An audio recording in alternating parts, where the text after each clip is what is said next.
जय श्री राम सभी भाइयों को।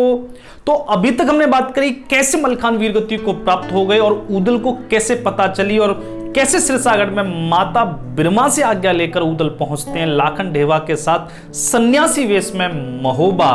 अब वीडियो में आगे बढ़ने से पहले मैं आप सभी भाइयों से निवेदन ये करना चाहूंगा कि बहुत से भाई आकर पृथ्वीराज चौहान के लिए, बहुत से भाई आकर आला ऊदल के लिए बहुत ज्यादा गलत कमेंट करते हैं। आप सभी ये न करें, आपसे हाथ जोड़कर निवेदन है। आप अगर आला ऊदल को मानते हैं तो उनको माने, आप अगर पृथ्वीराज चौहान को मानते हैं तो आप उनको माने, लेकिन एक दूसरे के लिए गलत कमेंट करना ये कहां की सभ्यता है, ये हमारी संस्कृति में नहीं है। दोनों ही इस धरती के वीर पुरुष हैं और दोनों ही अपने आप में अद्भुत हैं। तो आप एक पक्ष में हो सकते हो लेकिन दूसरे पक्ष को आप गाली नहीं दे सकते। तो मेरा आप सभी से हाथ जोड़कर निवेदन है कि इस इतिहास को सुने, इस इतिहास से सूरवीरता सीखे, इस इतिहास से शौर्य जाने। हमारे इतिहास की जानकारी आपको मिल रही है, इसको पॉजिटिव वे में लें, ना कि नकारात्मक, ना कि लड़ने झगड़ने के लिए। आप सभी से हाथ जोड़कर निवेदन है। अब यहां पर ये ऊदल लाखन ढेवा पहुंच गए महोबा में, सम्राट पृथ्वीराज चौहान के झंडे पहुंच गए, शिविर लग गया कीरत सागर पर। अब ये कीरत सागर क्या है? कीरत सागर पर युद्ध हुआ है पृथ्वीराज चौहान की सेना में और महोबा में। अब थोड़ी सी इसकी रूपरेखा को आप समझें। पृथ्वीराज चौहान में और महोबा में कई युद्ध हुए, जैसे सिरसागढ़ का युद्ध हुआ, जैसे कीरत सागर का युद्ध हुआ, जैसे नदी बेतवा का युद्ध हुआ, जैसे अंतिम युद्ध हुआ, कई सारे युद्ध हुए। तो इन सभी युद्धों का वर्णन किसी भी इतिहास में नहीं मिलता, केवल और केवल आलखंड में मिलता है और बुंदेलखंड के कुछ एक अभिलेख शिलालेखों में प्राप्त होता है। इतिहास में ज्यादा महोबा की इस युद्ध की जानकारी नहीं मिलती, केवल और केवल तुमुल का युद्ध मिलता है, जो अंतिम युद्ध हुआ जिसमें आला ऊदल और सम्राट पृथ्वीराज चौहान आपस में लड़े। तो वो अंतिम युद्ध का ही वर्णन केवल मिलता है, बाकी युद्धों का वर्णन मिलता ही नहीं। अब बात आती है कीरत सागर की। ये कीरत सागर क्या है? कीरत सागर एक बहुत बड़ा सरोवर है जिसको बनवाया था राजा कीर्तिवर्मन ने 1060 में। कीर्ति के नाम से ही ये कीर्ति सागर हुआ, बाद में जाकर ये कीरत सागर हो गया। अमर भर्यो कीरत को पानी, इसमें सभी तीर्थों का पानी लाकर छुड़वाया था, इसलिए ये पवित्र एक तीर्थ भी हो गया। इसके जल को लेकर आज भी बुंदेलखंड में लोग शपथ लेते हैं। इसी के किनारे आला का कभी अखाड़ा भी रहा था जहां पर वे अपने मल्ल युद्ध का अभ्यास करते थे। ऐसे महोबा में कई सरोवर हैं, क्योंकि कहते हैं, कहावत है, कड़ुआ पानी गढ़ महोबे का जहां नरनार करें तलवार। गढ़ महोबा का तो पानी कड़वा बताया जाता रहा है, जहां पर लोग तलवार चलाते हैं। कड़ुआ पानी गढ़ महोबे को जहां नरनार करें तलवार। हाथी पैदा कजली वन में, घोड़ा पैदा काबुल कंधार। सूर पैदा गढ़ महोबे में, जिनकी छाव बसे परमार। मतलब कजली वन के हाथी और काबुल कंधार में घोड़ा पैदा होते हैं, लेकिन सूरवीर तो महोबा में पैदा होता है। क्यों? क्योंकि बड़े लड़ैया महोबा वारे, जिनते कांप रही तलवार। और नगर महोबा की जागन में सातों जात करें तलवार। क्या विशेषता यहाँ के शूरवीरों की कि यहाँ पर सातों जात तलवार चलाना जानती है। मतलब यहाँ पर कोई और काम है ही नहीं। बनिया बधिक न को उलादे, न व्यापारी बनिज को जाए। और नगर महोबा की जागन में सब तलवार तरे को खाए। मतलब यहाँ पर सभी तलवार का खाते हैं, यहाँ तराजू का कोई नहीं खाता, यहाँ सब तलवार चलाना जानते हैं और उसी से ही उनकी आजीविका है। तो कैसे सूरवीर रहे होंगे, कैसा वो महोबा गढ़ रहा होगा।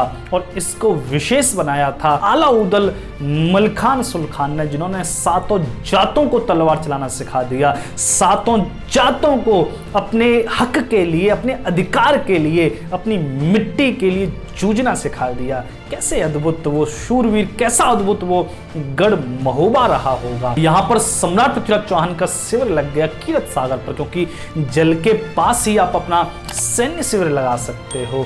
लेकिन अब यहाँ पर एक त्योहार आने वाला है, रक्षाबंधन। और रक्षाबंधन के दिन क्या होता है, यहाँ पर कजली महोत्सव मनाया जाता है, जिसमें बुजरियां तालाब में प्रवाहित की जाती हैं। अभी बुजरियां क्या है? बुजरियों का मतलब होता है 7-8 दिन पहले कोई भी अन्न, जिसमें आप जौ ले लो, गेहूं ले लो, ये बोए जाते हैं और वो जब कुछ बड़े हो जाते हैं तो रक्षाबंधन के दिन ये कान में लगाए जाते हैं।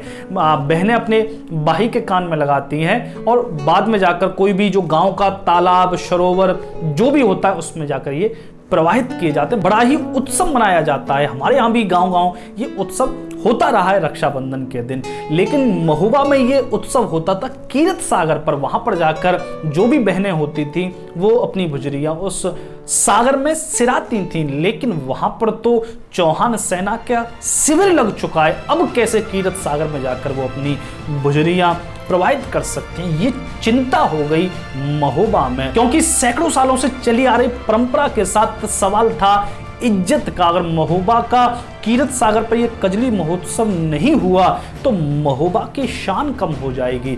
पिथौरा के भय से अगर ये उत्सव नहीं हो पाया तो यहाँ पर ये चिंतित थे। लेकिन यहाँ स्थिति क्या थी महोबा की कि फाटक बंद हो चुका था पृथ्वीराज चौहान के डर से। और बात आती है कि उड़े चरैया गढ़ महोबे की चौंडा बाज देते छुड़वाए। मतलब अगर महोबा से कोई चिड़िया भी उड़ती है तो चामुंड राय बाज छुड़वा देते हैं उस पर। और कुत्ता भौंके जो गढ़ महोबे में, अगर कोई कुत्ता भी भौंकता है तो चौंडा तोप देत दगवाए, कुत्ते को भी भौंकने नहीं देते। मतलब आप समझो कितना भय छाया रहा होगा महोबा में।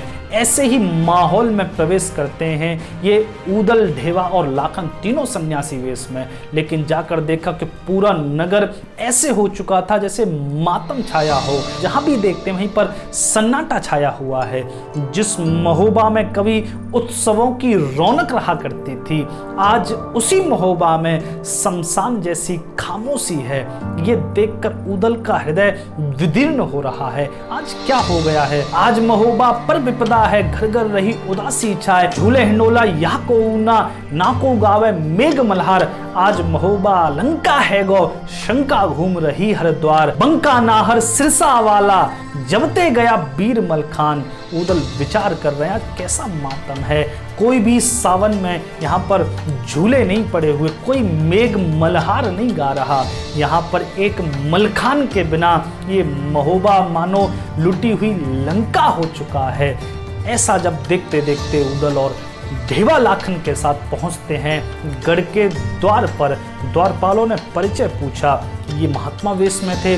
बोले हमें भिक्षा चाहिए, क्योंकि हमने सुना है रानी मलहना एक बार जिसको भिक्षा दे देती है फिर उसको जीवन में किसी और द्वार पर किसी और से मांगने की फिर जरूरत ही नहीं पड़ती। द्वारपाल तो एकदम से क्रोधित ही हो गया, तुम्हें यहाँ भिक्षा की चल रही है, वहां शत्रु सर पर खड़ा हुआ है, कोई भिक्षा नहीं मिलेगी। लेकिन ऊदल कहाँ मानने वाले। ऊदल बोले हमारे पास चिंतामणि है, ऐसी हमारे पास सिद्धि है कि हम तुम्हारी रानी और राजा दोनों की चिंता दूर कर सकते हैं। एक बार कहो तो सही जाकर, हम बहुत बड़े सिद्ध हैं, बाद में पछताओगे। अब द्वारपाल को भी लगा शायद भला हो जाए। तब रानी मलहना के पास जाकर सारी बात बताई। मलहना ने तीनों सन्यासियों को महल के भीतर बुलाया, चौकियों आसन पर बिठा दिया। तब तीनों सन्यासियों को मलहना टकटकी लगाकर देखने लगी, क्योंकि ये थे तो सन्यासी वेश में लेकिन अपने योद्धा शरीर को, अपने क्षत्रिय शरीर को कहाँ ले जाते। इनके अंग स्वंग बता रहे थे कि ये सूरवीर हैं। तब मलहना शक संदेह करती हुई बोली, तुम मुझे सन्यासी नहीं दिखते। क्यों? क्योंकि न तो तुम्हारा शरीर ही बताता है कि तुम सन्यासी हो, और तुम्हारे शरीर पर जो आभूषण हैं ये भी नहीं बताते कि तुम सन्यासी हो। ऐसी गुदरी कहाँ पाई तुम, जामे जड़े जवाहर लाल। अरे ऐसा कम्बल तुम कहां से पाए जिसमें ये हीरे मोती जवाहरात लगे हुए हैं, और ये कुंडल झलकत है मोतिन के, हाथन कड़ा सोवरन क्या। ये तुम्हारे कानों में मोतियों के कुंडल, हाथों में ये सोने के कड़े, ये नहीं बताते कि तुम कहीं के सन्यासी हो। तुम तो कहीं के राजकुंवर लगते हो। कौन हो तुम? या फिर मेरे सैनिकों की तलवारों को ही तुम जवाब दोगे? अपना परिचय दो। तब ऊदल बात संभालते हुए बोले, माता ऐसी बात नहीं, ये कुंडल, ये आभूषण, ये सब हमारे नहीं है, हम तो कन्नौज में चले गए थे। तब राजा जयचंद ने ये सब हमको दीना, और वहां पर हमारी भेंट दो सूरवीरों से भी हुई, आला ऊदल से। आला ऊदल दुई भैया हैं, ऊदल कुंडल दीन पहनाए। ऊदल ने ये हमें कुंडल भेंट करे हैं। ऊदल का जैसे नाम सुना मलहना एकदम से रो पड़ी। सुनही नाम जब ऊदल को रानी रोए उठी तत्काल। जैसे नाम सुना ऊदल का रानी रोने लगी, अश्रुपात होने लगा। अरे कहाँ मैं पाऊं अब ऊदल को, जो गाड़े में हो सहारानी रो पड़ी। ऊदल के बिना इस विपत्ति का निवारण अब कौन करे। तब उन सन्यासियों से रानी मल्हना कहने लगी, बाबा अगर कभी भेंट हो ऊदल से तो उससे कहना उसकी माता को आज बड़ी जरूरत है अपने पुत्र की। हमने तुमको यहाँ पालो थो ऊदल या ही दिना के काम, और तुम सोवत सुख निनिया में हम पर बड़ी विपत्ति आए। उससे कहना पुत्र तुम वहां पर सुख की नींद सो रहे हो, यहाँ पर तुम्हारी माता के ऊपर विपत्ति आन पड़ी है, और इस विपत्ति को, इस संकट को तुम्हारे अतिरिक्त कोई दूर नहीं कर सकता। ऊदल ने जब ये वचन सुने तो एक बार को मन हुआ कि माता मल्हना से कह दें कि माँ अब तू चिंता मत कर, अब तेरा पुत्र ऊदल आ गया है, अब तू निश्चिंत रहे। लेकिन अगले क्षण ढेवा ने हाथ पकड़ लिया, मित्र अभी समय नहीं है बताने का, अभी अपनी पहचान न बताओ। तब ऊदल रानी मल्हना से बोले, माता तुमने विपत्ति नहीं बताई, कौन सा संकट है। तब मल्हना बोली, चढ़ो पिथौरा दिल्ली वारो, महुबा नगर लियो घिरवाए, धरी बुजरिया रंग महल में, सागर कौन दे सिरवाए। यहाँ पर पृथ्वीराज चौहान ने इस महुबा नगर को घेर लिया है। अब कोई ऐसा सूरवीर दिखाई नहीं देता जो इस महुबा की बुजरियों को कीरत सागर में सिरा सके, इस महुबा की पवनी करा सके। तब ऊदल तत्क्षण बोल पड़े, बोले ऊदल तब मल्हना से, तुम्हारी पवनी दिए कराए, माता निश्चिंत रहे। इतनी सी बात, अरे तुम्हारी पवनी हम करवाएंगे, हम योगी करवाएंगे।